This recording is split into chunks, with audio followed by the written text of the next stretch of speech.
Hello दोस्तों, आशा करता हूँ आप सभी अच्छे होंगे। आज मैं बहुत दिन बाद आपके सामने आया हूँ और कई दिन से बिजी होने के कारण शेड्यूल बिजी था, जिसकी वजह से मैं कुछ आपके सामने नहीं लेके आ पाया, कोई भी टॉपिक पे वीडियो नहीं बना पाया। लेकिन अब मैं ट्राई करूँगा अपडेट रहने की, आपको कुछ ना कुछ टॉपिक्स यहाँ पे डालने की। हमारा जो मेन टारगेट रहेगा, एक तो अपकमिंग लैब असिस्टेंट एग्ज़ाम है, दूसरा आपका लेक्चरर बायोलॉजी का जो एग्ज़ाम है, उसको रिगार्डिंग मैं यहाँ पे फोकस करने वाला हूँ। तो सबसे पहले बहुत सारे स्टूडेंट की क्यूरीज आ रही थी कि लैब असिस्टेंट का जो ये वर्किंग एक्सपीरियंस है मुझसे साझा करने के लिए बोला गया है। कई बच्चों ने कमेंट में पूछा है। मैं राजस्थान के जो 2018 वाली जो वैकेंसी थी उसमें लैब असिस्टेंट पोस्टेड हूँ, तो उसी को लेके मैं आपका कई सारे डाउट यहाँ पे क्लियर करूँगा। तो कई ऐसे डाउट हैं जो मैं आप यहाँ पे आपको पॉइंट टू पॉइंट क्लियर करने वाला हूँ। सबसे पहला डाउट है कि अब जो भी बच्चा यहाँ पे आना चाहता है, सबसे पहले वो देखता है कि जो मेडिकल वाले स्टूडेंट हैं वो तैयारी कर रहे हैं, तो वो वहाँ पे एक एग्ज़ाम दे लेते हैं, तो वो देखते हैं कि उनकी आगे की पढ़ाई हो पाएगी कि नहीं। इस चीज़ को वो क्लियर करना चाहते हैं, वो क्यूरीज है। दूसरा, यहाँ पे क्यूरीज आती है कि आप स्टडी में रहते हुए कौन कौन से कोर्सेज कर पाएंगे। ठीक है, कमियाँ क्या क्या हैं, आपको कौन सी कमियाँ यहाँ पे झेलनी पड़ेंगी, क्या क्या आपके वर्किंग एक्सपीरियंस रहेंगे, जो अच्छाइयाँ हैं, बुराइयाँ हैं, प्रोज और कॉन्स हैं, सब यहाँ पे आपको अपने एक्सपीरियंस के अकॉर्डिंग बताता चलूँगा। हो सकता है अगर कोई दूसरा जगह पे है उसके एक्सपीरियंस अलग हो सकते हैं। मैं सभी के रिगार्डिंग नहीं बता रहा हूँ, मैं अपने एक्सपीरियंस के हिसाब से आपको बताने की ट्राई करूँगा, जिससे आपको थोड़ा हेल्प होगी, तो it will be very good for me, और मेरा वीडियो बनाने का जो एक अहम मुद्दा है वो पूरा हो जाएगा।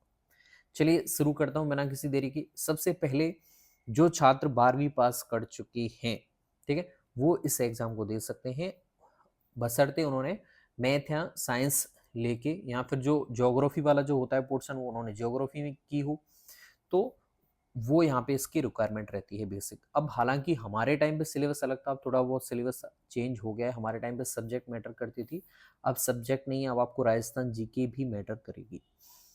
इसके अलावा जो छात्र आते हैं यहाँ पे जॉब की सोच के, उनके माइंड में रहता है कि जॉब बहुत इजी है, हम वहाँ पे आके पढ़ाई कर लेंगे, और आपके लिए पे स्केल भी अच्छी है। 2800 ग्रेड पे स्केल है।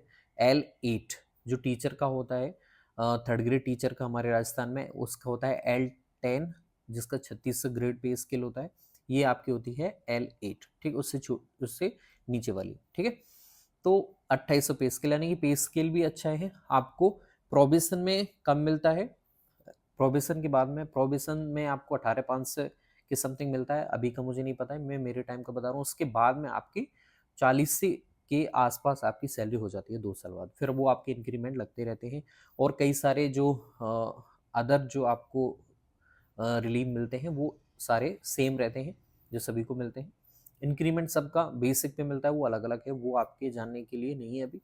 तो दूसरा, ज़्यादातर छात्र इसलिए आते हैं कि क्योंकि वो यहाँ पे आके पढ़ाई कर पाएंगे, और उनके माइंड में ये रहता है कि ज़्यादा कोई वर्क, कोई लोड है नहीं स्कूल डिपार्टमेंट में, इसलिए वो यहाँ पे चले आते हैं। तो मैं सभी उन छात्रों का यहाँ पे डाउट क्लियर करने की ट्राई करूँगा। देखिए, राजस्थान सरकार अगर आपको सैलरी दे रही है तो वो आपसे काम भी करवाएगी।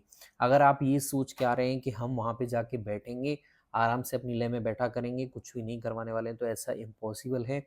आपको वहाँ पे व्यवस्थार्थ, यानी कि अरेंजमेंट के लिए पीरियड भी दिए जा सकते हैं। यहाँ तक कि जहाँ जिन स्कूलों में 6 आपके पीरियड लगते हैं, वहाँ पे 4-4 या 5-5 पीरियड लैब असिस्टेंट पढ़ाते हैं। ठीक है, ओके। मैं मेरा नहीं बताने वाला हूँ जिससे आपको मिसकंसेप्शन हो।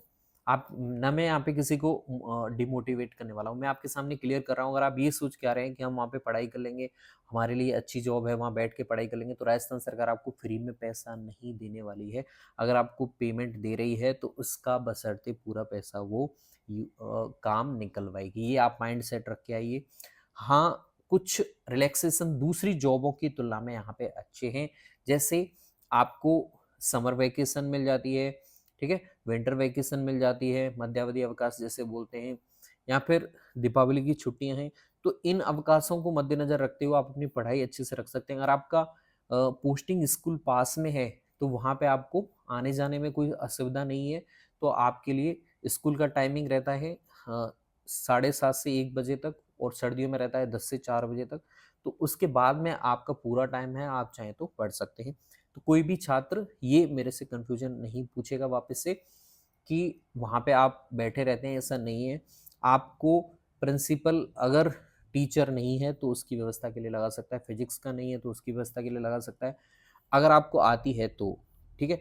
नहीं तो आपको किसी दूसरी व्यवस्था में लगाया जाएगा, आप किसी भी काम की मना नहीं कर सकते हैं, ठीक है? वहाँ पे आप क्या हैं, बाध्य हैं कार्य करने के लिए, 6 घंटे के लिए आपको कोई भी कार्य दिया जा सकता है। इसी माइंडसेट के साथ आएँगे, तभी आप एजुकेशन डिपार्टमेंट में सक्सेसफुल हैं, अन्यथा कोई मतलब नहीं है और होना भी चाहिए, ठीक है?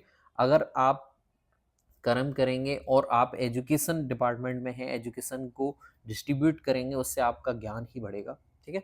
तो दूसरा जो रहता है, आपका कार्य, आपका जो मेन परमानेंट कार्य है, वो है रख-रखाव। आपको लैब दी जाएगी, उसका रख-रखाव करना है, उसमें प्रैक्टिकल करवाना है, उसमें उपकरणों जो सामग्री हैं, उनका रख-रखाव है, उनको यथागत स्थान पे रखना है, उनकी भौतिक सत्यापन करवाना है, बच्चों को किस तरह से प्रैक्टिकल होता है, वो इसमें लेक्चरर की हेल्प करना है, बच्चों को बताना है सामान कहाँ रखना है।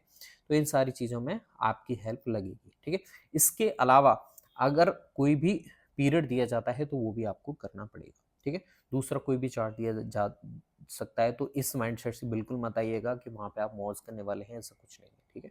इसके अलावा अगला, दूसरी जो हमारे इस वैकेंसी में, इस पद में जो खामी है, वो ये है कि यहाँ पे आप बीएससी कर सकते हैं, ठीक है? सॉरी, जो ग्रेजुएशन है, पोस्ट ग्रेजुएशन वो तो ईज़िली हो जाती है, लेकिन बीएड के लिए यहाँ पे कोई प्रावधान नहीं है। आपको डब्ल्यूपीएल लेनी पड़ती है, विदाउट पेमेंट लीव लेनी पड़ेगी जब आपका फिक्सेशन हो जाएगा, प्रोबेशन हो जाएगा उसके बाद ही। टीचरों की तरह आपको कोई भी कोटा ओपन यूनिवर्सिटी नहीं करवाने वाली है बीएड, जिसमें आपको हाफ पेमेंट या फिर स्टडी लीव दी जाएगी, यानी कि इस पद के लिए कोई भी स्टडी लीव नहीं दी जाती है। जबकि 95 से 98% तक के लैब असिस्टेंट सभी स्कूलों में टीचिंग का काम व्यवस्था संभाले हुए हैं और ये हर स्कूल में 5-5 पीरियड 4-4 पीरियड पढ़ा रहे हैं।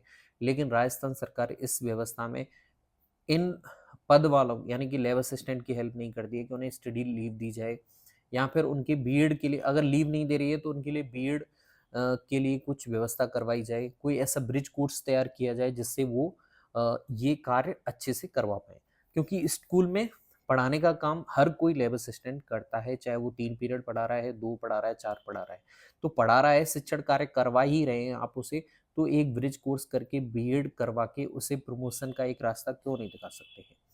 ये एक खामी इस डिपार्टमेंट की है। इसके अलावा प्रमोशन अगर आप बीएड करके आ चुके हैं पहले तो बहुत अच्छा है, उसके बाद में अगर आप जॉब में हैं तो वो बहुत टिपिकल हो जाएगी। उसके बाद अगर आपके पास बीएड नहीं है तो आपकी प्रमोशन में प्रॉब्लम आएगी, ठीक है? बाकी जो ग्रेजुएशन और पोस्ट ग्रेजुएशन है वो ईज़िली हो जाती हैं, उनमें कोई प्रॉब्लम नहीं आती है। तो ये चीज़ आप ध्यान रख सकते हैं, ठीक है? अगली जो क्यूरीज आती है बच्चों की कि फिक्सेशन से पहले पेमेंट क्या होती है, फिक्सेशन के बाद में क्या होती है? तो वो हमारे टाइम पे फिक्सेशन से पहले 18,500 थी। अब जो है फिक्सेशन के बाद में 40 से के समथिंग हो जाती है। फिर वो कटौती के ऊपर डिपेंड करता है, आप अपनी कटौती कितना करवाना चाहते हैं, तो वो लगभग इतनी रहती है, फिर वो इंक्रीमेंट लगता रहता है, ठीक है? तो ये आपकी किसके सैलरी के ऊपर बातचीत होगी। इसके बाद में चीज़ें आती हैं कि जैसे मान लीजिए अगर आप कई बच्चे पूछते हैं कि क्या आप पीएचडी कर सकते हैं? बिल्कुल, पीएचडी करने के लिए आपको बाकायदा परमिशन लेनी पड़ती है, तो वो आपको परमिशन मिल जाती है। तो वो सारे रूल्स और रेगुलेशंस के हिसाब से होता है, वो आरएसआर में सारी चीज़ें लिखी हुई हैं, उसके हिसाब से होता है। हालाँकि वो टिपिकल प्रोसेस होता है और जो छात्र या फिर जो आपका अभ्यर्थी है वो निकलता है, उसी को वो सारी चीज़ें अच्छे से पता होती हैं, ठीक है?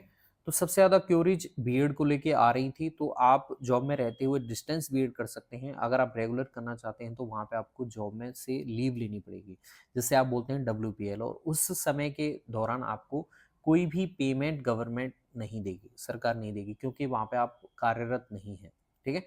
लेकिन जो टीचर्स होते हैं वहाँ पे उन्हें स्टडी लीव दी जाती है, जिसमें हाफ पेमेंट उन्हें दिया जाता है। तो ये थोड़ा सा एक खामी है लेबर असिस्टेंट में। अगर आप आना चाहते हैं तो प्रॉपर तरीके से अपनी डिग्री वगैरह पूरी करके आएँ। डिग्री में भी बीएड वाली में प्रॉब्लम आती है, बाकी ऐसी जगह कोई ऐसी जगह प्रॉब्लम नहीं आती है। दूसरा माइंडसेट, कई बच्चों का ये माइंडसेट मैंने बहुत ज़्यादा सुना है, जो आपके माइंडसेट सही नहीं है, ठीक है। आई होप आपके सारे डाउट क्लियर हो गए होंगे। अगली वीडियो में जो भी आप डाउट पूछना चाहते हैं पूछ सकते हैं, मैं नेक्स्ट वीडियोस में आपकी पूरी हेल्प करने की ट्राई करूँगा। थैंक्स, मिलता हूँ नई वीडियो में नई किसी दूसरे टॉपिक के साथ। तब तक लेता हूँ अलविदा, धन्यवाद, शुक्रिया, जय हिंद।